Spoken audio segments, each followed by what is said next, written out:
Hi, everyone. Mike White here. Welcome to this week's blog post.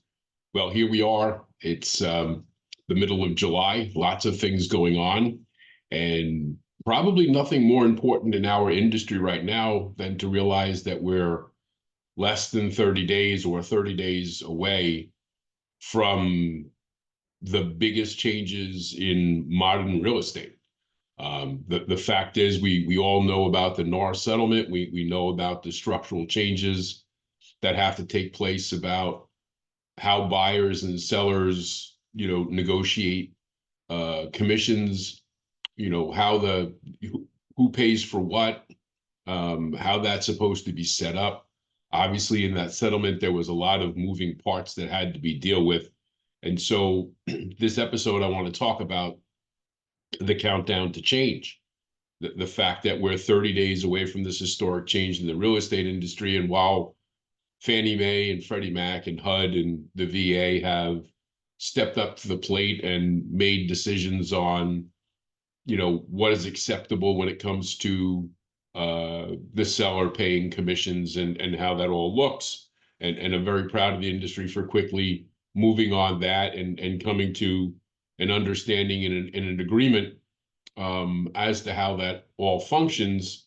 What I'm still waiting to hear on, it really comes from the real estate side of the equation, which is, how these things are going to be handled on their part and what that's going to look like and how those go. And I ended up thinking about this a lot over the weekend and into this week, and I spoke to a number of realtors, and I spoke to another number of mortgage people that I have throughout the country. And to be honest with you, none of them have seen anything written down, nothing firm or final. There hasn't been a lot of discussion about what supposedly is going to take place and how it takes place in 30 days. So I had these 7 questions, and the 7 questions that I put out there that I wanted to address, and I'm sure you guys have more, and I'm sure I could come up with a bigger list if I wanted to, but I think the 7 key ingredients here, if those were answered, most of the other questions would be answered as well. And the first of the 7 questions is, what does the new listing agreement look like, and what states and real estate boards around the country have already approved it? Because and I know, while real estate is often thought as a homogeneous mass, from board to board and from state to state, there are different rules and regulations on how certain things are handled, and certain paperwork, certainly in certain states, that has to be approved, because all contracts and all disclosure forms and whatever are not necessarily identical. The next piece is has anybody seen a copy of the buyer agency, buyer agent agreement that is supposed to be compliant, that the new real estate boards and the states have approved of? So what does that buyer have to sign, and what does it look like? What are the provisions in that? The third question is, based upon, again, what the agreement calls for, how long are the buyer's agreements good for? Are they good for, most listing agreements are agreed to have a certain specified period of time. And what does the buyer agreement look like? Is it going to be for 6 months? Is it going to be for a year? Is it going to be for a month? Is it going to be for a week? Is it going to be for a day? Is it going to be for an hour? Is it going to be property specific? Is it a general contract between an individual or individuals and a specific agent? Again, all things we'd like to know. So how long are these things good for? And can these agreements be voided by one party or the other? Can somebody decide they don't want to work with this person? Can they eliminate? What is the expense? Excuse me. You'll notice the glasses this week. The allergies because of Sahara dust that we get here in Florida from time to time really are challenging for me today. So we're dealing with glasses to help me with the blue light from the computer screen. And I have the scratchy cough. You probably can tell in my voice, so I apologize for that. But can these agreements be voided? And if so, by whom and how? The fifth question that I have is, can the client and agent have more than one agreement? Or is that agreement good for multiple properties?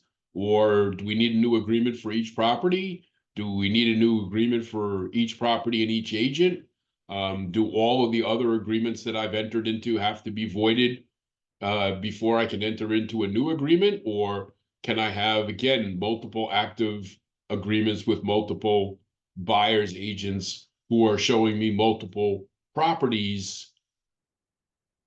And do they need to be all the same? Can they all be different? Can we change the terms? How do those agreements get modified? All important questions as far as I'm concerned.